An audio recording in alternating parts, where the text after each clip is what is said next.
What's up, guys? Got an office hours episode for you today about pitching and the back foot and how to push off the rubber. Okay, and I say push off, but we're gonna explain it. I'm gonna explain it in detail. This is gonna be a very great video because I put up a bunch of videos yesterday, 12 video series on the pitching mechanics. I hope you guys have watched that. If you haven't watched it, go check it out because it's some great stuff. And I got a lot of questions from that, and this is one of the questions I got yesterday, and it's a great question, and we're gonna go more in depth into this part of it. But before we get there, this video is sponsored by Seed Sack. If you guys haven't seen Seed Sack before, they're just some sacks that you could throw your seeds into. I've got mine customized. They're pretty sick. They got the Yugo Pro logo on there. And I really like Seed Sack because they're a tobacco-free initiative. I don't chew tobacco in baseball. I think it's a big problem, and I'm down with that for sure. So let's get into the video, though. The question from Pete is, Coach, in the load mechanic, what part of the back foot should the energy be concentrated into? I always teach into the arc and the heel versus the ball of the foot. I see too many kids push off with their toe and get the foot in the air. No toe drag.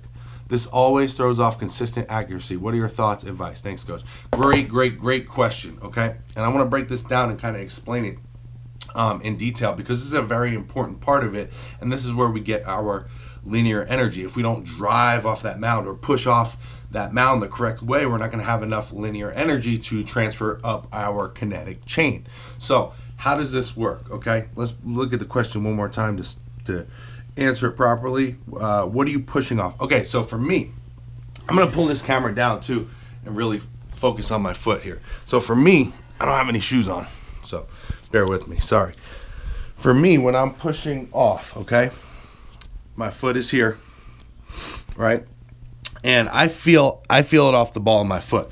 But it doesn't happen the way that we think it happens where I'm just pushing this way, right? The way I explain it a lot is pushing this way. But what's really happening is where our foot is, we're trying to push the rubber away from us, okay? So how do we do that? How do we push the rubber away from us? We're actually taking our foot and trying to go this way. We're trying to push the rubber away from us this way, okay? So we're creating that feel, that energy in our leg here by pushing the rubber away from us this way, right? That's how we would push the rubber away from us if the ground were able to move, right? So our heel would actually kind of come away first as we're pushing because we're kind of spinning into it. But I still feel the energy or the pressure in the ball of my foot.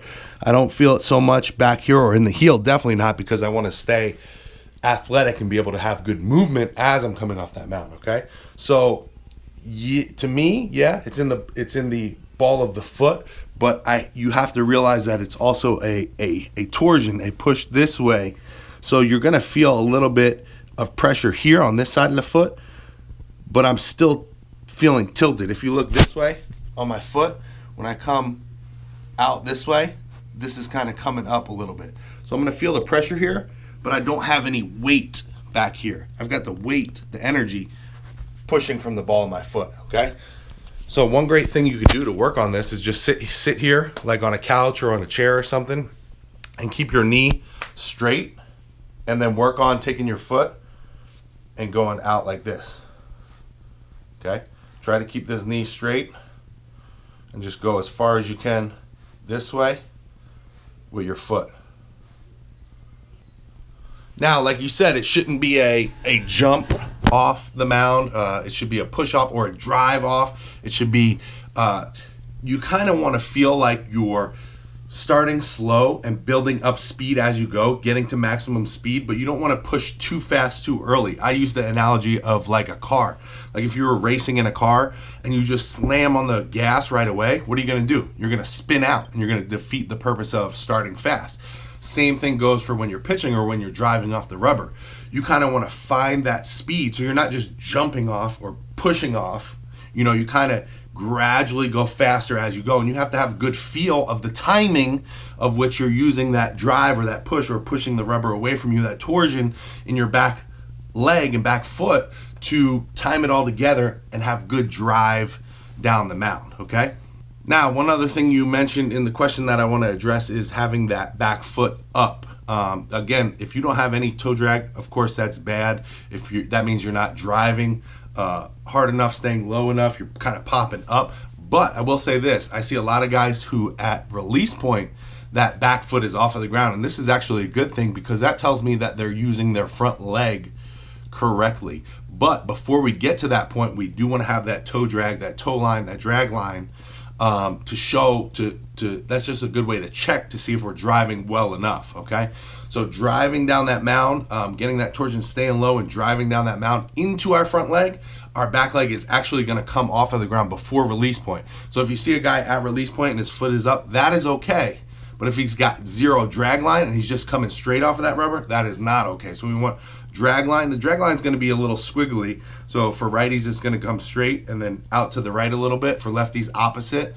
So we want to see probably 6 to 8 inches of that before the foot comes up at release point, because that means we're leveraging our front leg correctly. Again, if you haven't seen the 12 videos I put up yesterday, I'll leave a little card that's going to pop up here that you can go watch them there and learn more about how to leverage the front leg and many other things. The last thing you talked about in your question was consistency, consistent accuracy, and I think you used the correct word when you said that, is consistent. You know, when it comes to accuracy, it's all about the consistency of the way your body's moving. So the more consistent you can be with your movements and how you're driving off of that backside, if you can be consistent with that, you're going to be a lot more consistent in the rest of your delivery, and as a result, you're going to be more consistent with your pitches. So the more repeatable you can be with your mechanics, the more consistent you can be, the better you're going to be. When I was playing with the Padres my first year, Greg Maddux was still there pitching, and he came over and talked to all the new guys, and he said the best mechanics are repeatable mechanics that you can repeat